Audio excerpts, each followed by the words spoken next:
Es la 1:00 en Canarias.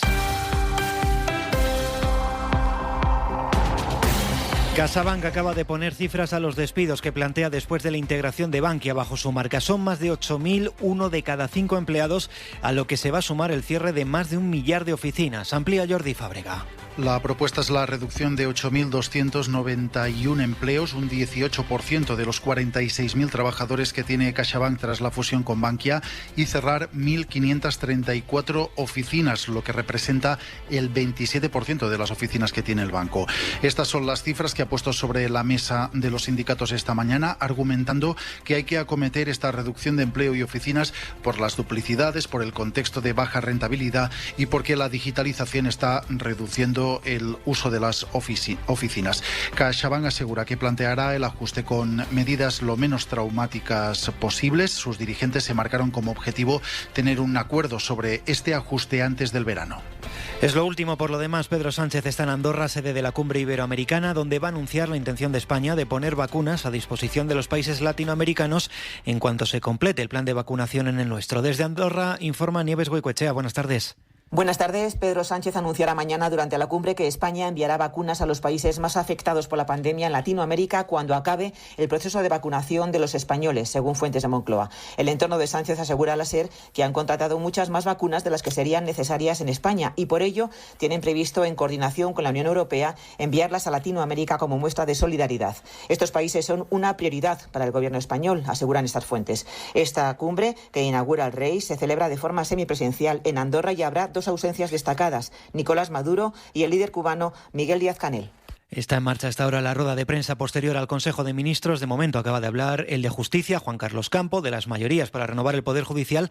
Acaba de explicar que ayer prometió a la vicepresidenta de la Comisión Europea que el Gobierno instaría la retirada de la reforma dura del Consejo del Poder Judicial para modificar el sistema de elección de los vocales. Bajo ese paraguas que dijo el presidente del Gobierno en el Congreso de los Diputados, de que quedaba congelada esas iniciativas de grupos parlamentarios en orden a cambiar las mayorías para la elección del Consejo, ahora estábamos preocupados de la eficiencia y, por tanto, de dar a la ciudadanía lo que legítimamente reclama.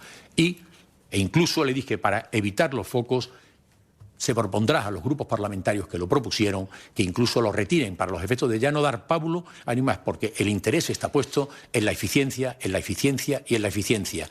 Pues precisamente hasta ahora el Comité de Asuntos Generales en Bruselas examina la reforma del Poder Judicial. Es el punto más conflictivo en el informe de derechos humanos de nuestro país y el portavoz de Derechos Fundamentales de la Unión ha reiterado hace unos minutos la preocupación que hay en Bruselas por este asunto. Corresponsal comunitaria Griselda Pastor.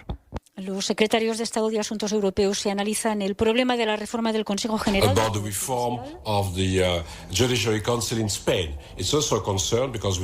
garantizar que España cumple con la ley europea, explica Didier Reynders, él es el comisario de Derechos Fundamentales. Este es un ejercicio al que se someten todos los gobiernos, vinculado al informe, como has dicho, de los derechos fundamentales, un informe anual que es una novedad a nivel europeo. Para España esta reforma es el principal problema, a la espera de que realmente se pueda consensuar, que es lo que pide la Comisión Europea.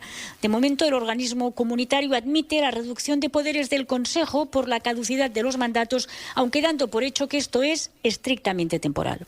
Más cosas. El Gobierno reconoce que está preocupado por la subida de la luz. La secretaria de Estado de Energía la atribuye a la subida del gas natural o a la alta demanda en Europa en los últimos días. Es Sara Akesen. Seguimos con preocupación la subida de los precios de esta primavera en toda Europa. Precios del gas altos, precios de la tonelada altos y también una demanda alta por una ola de frío en toda Europa, que nos da todavía más la razón, yo creo, desde el Gobierno para seguir actuando, apostando por las renovables. No depender de la volatilidad de los precios de las commodities expuestas a los mercados internacionales es esencial.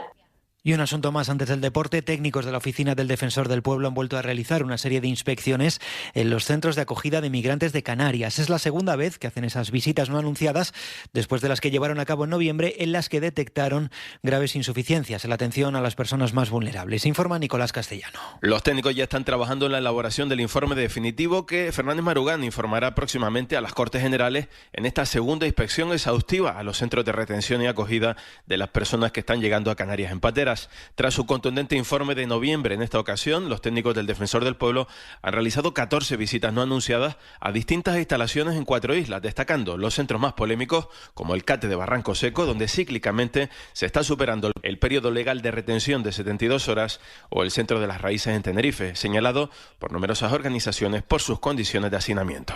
Bueno, y a la espera de lo que se comente en la rueda de prensa de Moncloa, en el turno de preguntas sobre la Superliga Europea de Fútbol, siguen las reacciones en el mundo del deporte. Francisco José Delgado, Paco Jo, buenas tardes. Buenas tardes. En la previa de la jornada liguera que se disputa mañana en fútbol en Primera División han empezado a hablar los entrenadores. Acaba de hacerlo uno de los que se han quedado fuera del proyecto, el entrenador del Sevilla, Julen Lopetegui. Cuando en su momento se aclare todo, pues te podré dar una opinión un poco más concreta, pero a partir de ahí, lo único que deseo es que todo lo que vaya a pasar en el fútbol siempre sea para el bien del fútbol. Pero un poco más te puedo añadir porque no tengo tampoco la información suficiente como para poder emitir una opinión muy contrastada. Postura del entrenador del Sevilla. También ha expresado la suya a lo largo de las últimas horas Gianni Infantino, el presidente de FIFA, el máximo organismo del fútbol mundial.